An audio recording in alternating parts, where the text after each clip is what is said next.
उत्तराखंड में मतदान संपन्न हो चुके हैं। इसके बाद सभी राजनीतिक दल 10 मार्च को होने वाली वोट काउंटिंग के साथ ही पार्टियां अपनी अपनी जीत का दावा कर रही है। इसी को लेकर उत्तराखंड कांग्रेस के राज्यसभा सांसद प्रदीप टम्टा से खास बातचीत की वन टीवी की दिल्ली संवाददाता ज्योति सिंह ने। उत्तराखंड में चुनावी शोर अब थम चुका है और सभी लोगों को इंतजार है तो वो 10 मार्च का। 10 मार्च को मतगणना होनी है और उसके बाद ही उत्तराखंड में किसकी बनेगी सरकार, ये तस्वीर साफ हो जाएगी। और इसी पर हमारे साथ खास बातचीत करने के लिए मौजूद हैं कांग्रेस के उत्तराखंड से राज्यसभा सांसद प्रदीप टम्टा जी। सर, पहाड़ में क्या लगता है कि किसकी दहाड़ इस बार होने वाली है? देखिए, निश्चित रूप से इस समय उत्तराखंड राज्य में लोगों ने परिवर्तन का मूड बना लिया है।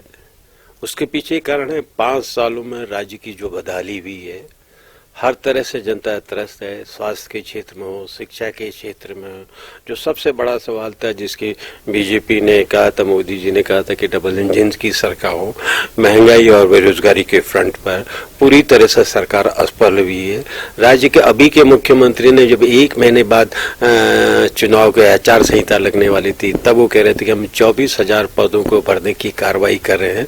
तो ये दीवारों में लिखी कहानी को खुद ब खुद कह रहे हैं कि 5 साल जब आपको मौका मिला था और आपने इन 24,000 पदों को खाली रख रखा, 24,000 नौजवान के भविष्य के साथ खिलवाड़ किया, महंगाई पर कहीं कोई लगाम नहीं है, पेट्रोल डीजल के दाम हो, गरीब आदमी की थाली में दाल है, सब्जी सब गायब है।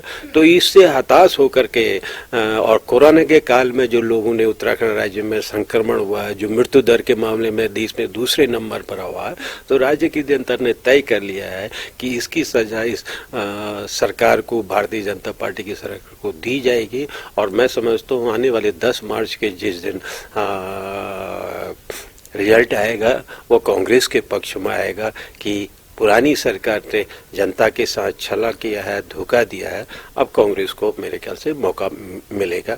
ये आज दीवारों में लिखाई इबादत साफ आ रही है और भारतीय जनता पार्टी के जो विधायकों ने चुनाव से पूर्व ही एक दूसरे पे आरोप लगाना शुरू कर दिया है, उससे तो और भी तस्वीर साफ हो रही है। बिल्कुल टम्टा जी, आपका कहना है कि परिवर्तन चाहती है उत्तराखंड की जनता और कांग्रेस की जीत का आप बात कर रहे हैं।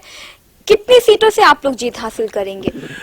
देखिए, निश्चित रूप से हम साफ और स्पष्ट बहुमत से जीतेंगे। और जिस तरह से भारतीय जनता पार्टी मोदी और शाह के रेजिम में जो कॉन्स्टिट्यूशनल बहुमत है, 70 में से 36 में कॉन्स्टिट्यूशनल बहुमत है, ये अब वो बहुमत बेईमानी हो गया है। क्योंकि मैंडेट को देश में देखा है जनताओं ने कि किस तरह मैंडेट को उन्होंने जबरदस्ती से हड़पा है। मुझे पूरी उम्मीद है कि हमको साफ 40 से ऊपर सीटें, जिससे कि किसी भी तरह से जनमत को हरण अपहरण न कर सके भारतीय जनता पार्टी की ये मोदी और योगी अमित शाह की सरकार। तो साफ और स्पष्ट बहुत 40 से ऊपर सीट हमको मिलेंगे। राज्य सरकार की बात करें तो हाल ही में बीजेपी के अंदर भी खटपट की आवाजें आ रही हैं। अध्यक्ष जी से पार्टी के कार्यकर्ता जो हैं लड़ते हुए दिखाई दे रहे हैं। तो आपको लगता है कि इनकी लड़ाई आपस तक ही अब सीमित होने वाली है, कांग्रेस वर्सेस बीजेपी की अब लड़ाई उत्तराखंड के अंदर नहीं है? देखिए, पूरी तरह से भारतीय जनता पार्टी की अक्षमता अपने कार्यकर्ताओं के ऊपर नियंत्रण न रख में, जो पार्टी कहती है विद डिफरेंस, आज दिख गई है। हताशा निराशा है कि वो हारने जा रहे हैं। इसलिए पार्टी के विधायक तक अपने ही प्रदेश अध्यक्ष पर गंभीर आरोप लगा रहे हैं, जहाँ टिकट बेचने से लेकर के अपने अध्यक्ष की संपत्ति की इतने सालों की जांच की मांग कर रहे हैं।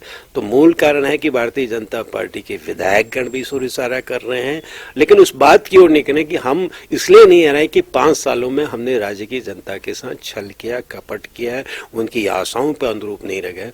तो उससे ध्यान डाइवर्ट करने के लिए एक दूसरे पर आरोप लगा रहे हैं। लेकिन ये निश्चित है कि उनकी लड़ाई ने संकेत दे दिया कि बीजेपी कहीं से नहीं आ रही है। एक आखिरी सवाल आपसे लेना चाहूंगी। वोटिंग हो चुकी है, काउंटिंग में अब कुछ ही समय बाकी है, आपको फीडबैक कैसा मिल रहा है वहां पर? नहीं, मुझे तो जो फीडबैक मिल रहा है अपने कार्यकर्ताओं के साथ साथ मीडिया के कर्मियों से बातचीत हुई है, आम लोगों से भी बातचीत है, उससे लोग कह रहे हैं कि साफ के साफ राज्य में, उत्तराखंड में कांग्रेस की सरकार बनने जा रही है।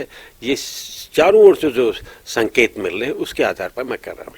तो बिल्कुल उत्तराखंड राज्य में कांग्रेस की सरकार बनती हुई दिखाई दे रही है, ऐसा कहना है उत्तराखंड के राज्यसभा सांसद प्रदीप टमटा का और हमारे साथ बात कर रहे थे। प्रदीप टमटा उत्तराखंड से राज्यसभा सांसद है। कैमरा पर्सन विकास के साथ ज्योति सिंह, A1 टीवी, दिल्ली।